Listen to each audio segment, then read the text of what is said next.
les préfets fantômes. À l'heure où l'on parle d'argent public, à l'heure où on cherche des économies, c'est une pratique étrange. Dans l'imaginaire, un préfet, c'est un homme ou une femme, souvent en uniforme, c'est une autorité, et c'est aussi une fonction bien précise. Et bien, dans les faits, c'est une autre histoire. C'est l'œil du 20h avec Arnaud Comte et Mathias Second.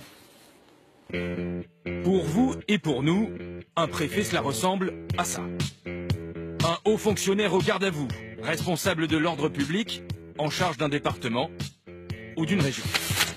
Ils sont aujourd'hui en France officiellement 126 rattachés à un territoire, mais notre pays compte au total bien plus de préfets, 252 précisément, soit 2 fois plus que le nombre de départements et de régions réunis. Alors qui sont ces préfets qui ne sont pas rattachés à un territoire? Que font-ils exactement? L'œil du 20h a mis son nez dans ce dossier. Nous sommes partis de cette note de la Cour des comptes sur la gestion des préfets, rédigée en juillet dernier. La Cour évoque la dérive des effectifs des préfets hors cadre. Comprenez des préfets sans affectation territoriale. Leur nombre a augmenté de 70% depuis la fin des années 80. Certains de ces préfets invisibles ne sont pas si méconnus. Michel Vauzel, député socialiste, patron de la région PACA et préfet depuis 1985. À droite, Brice Hortefeux, ancien ministre, député européen, et lui préfet depuis 1995. Mais à aucun moment ces deux hommes politiques n'ont dirigé une préfecture. Alors comment ont-ils été nommés préfets? Michel Vauzel reconnaît avoir bénéficié de cette promotion quand il servait François Mitterrand à l'Élysée en tant que porte-parole. Le président de la République a estimé que, ayant bien rempli mes fonctions, au bout de quelques temps, il allait me nommer, comme les présidents de la République en ont le droit, préfet de la République. Vous n'étiez pas vraiment préfet. En réalité, c'était un titre. Non, vous ne savez pas ce que c'est qu'un préfet. Un préfet, c'est un monsieur ou une dame qui servent la République.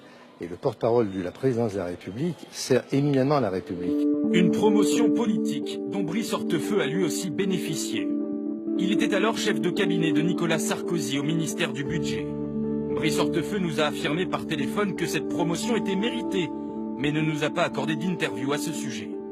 Cette casquette de préfet, Brice Hortefeux et Michel Vauzel la conserveront toute leur carrière. Avec quels avantages?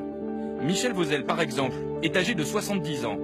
Il a fait valoir ses droits à la retraite de préfet il y a 3 ans. Il touche depuis une pension mensuelle de 2 370 € pour une fonction qu'il n'a finalement occupée qu'entre 85 et 86. C'est normal de toucher une retraite aujourd'hui de plus de 2 000 € pour une fonction exercée 1 an à peine. Oui, là, c'est la légalité totale, il n'y a pas de passe-droit, il n'y a pas d'illégalité. J'ai versé cet argent, il m'est maintenant, avant que je meure, eh bien, en effet, les cotisations que j'ai versées me sont reversées vraiment en partie. Une retraite qui, dans le cas de Michel Vauzel, s'ajoute à sa rémunération de député, environ 5 500 €, et à celle de président de la région PACA, 2 000 €. Quant à Brice Hortefeux, âgé de 56 ans, la question ne se pose pas puisqu'il n'a pas atteint l'âge de la retraite. Ces promotions politiques au rang de préfet ont toujours existé sous la Ve République, à droite comme à gauche. Ce député centriste élabore un rapport sur l'administration territoriale et il dénonce ces pratiques. Un pays qui nomme comme ça simplement des amis pour leur garantir une retraite ou un financement, ça correspond plus à une république bananière qu'à une république très organisée. Quels avantages ces personnes tirent à être nommées préfets? À chaque fois qu'ils perdront quelque chose, ils reviendront préfet automatiquement. Vous imaginez la carrière que ça fait? C'est même plus une assurance touriste, c'est la double assurance touriste. Toute leur vie, ils auront quelque chose, une protection comme ça qui leur tombe du ciel. Donc c'est pour eux très avantageux, évidemment.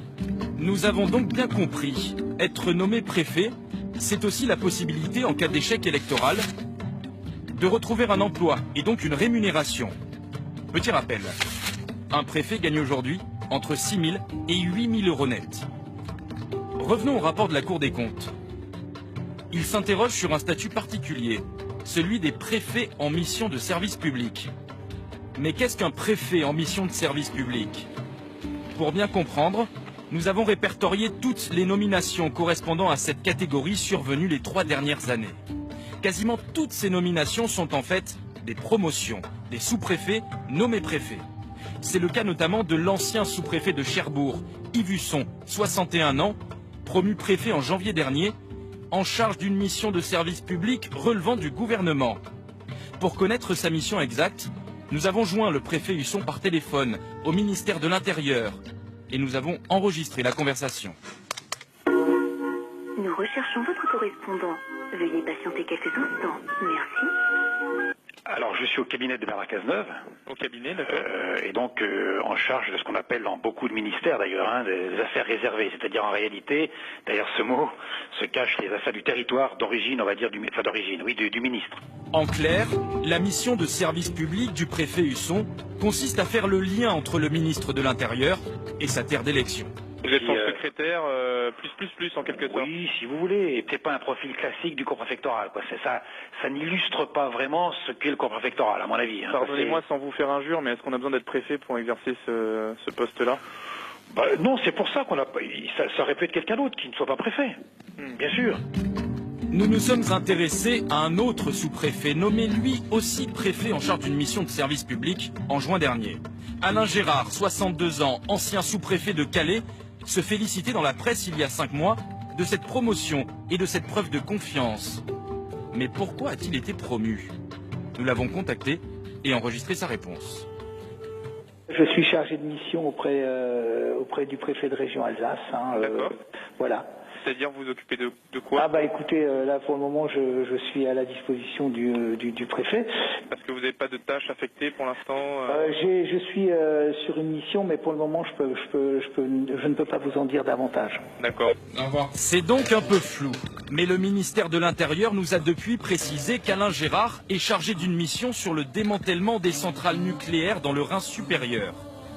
Le ministère de l'Intérieur refuse par ailleurs de commenter les cas personnels de ces préfets en charge d'une mission de service public.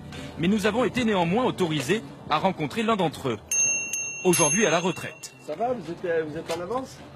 Olivier Laurence Bernard, ancien sous-préfet de Gex, a été nommé préfet en septembre 2012, 6 mois avant sa retraite. Sa mission de service public a consisté à rédiger ce rapport d'une centaine de pages sur l'intelligence économique territoriale. Est-ce que nécessairement on avait besoin de vous nommer préfet alors vous étiez déjà sous-préfet pour rédiger ce rapport? C'est l'habitude au ministère de l'Intérieur. Vous avez un certain nombre de sous-préfets de longue carrière qui sont nommés préfets et à qui on confie un travail précis pendant 6 mois. Mais c'est 6 mois précis, là aussi, puisque moi j'avais signé un engagement de partir à la retraite. Et sa retraite, justement, est calculée sur ces 6 derniers mois, sur son salaire de préfet. Il perçoit donc aujourd'hui une pension de 4 900 €, soit environ 400 € de plus que s'il était resté sous-préfet. C'est le fait d'avoir été nommé préfet me donne, de façon certaine, un avantage retraite. Dans ses conclusions, la Cour des comptes recommande de supprimer la catégorie des préfets en mission de service public. C'est très clair, mais la réponse du gouvernement, elle, n'est pas du tout claire. La suppression n'est actuellement pas envisagée, mais elle fait partie des sujets à l'étude.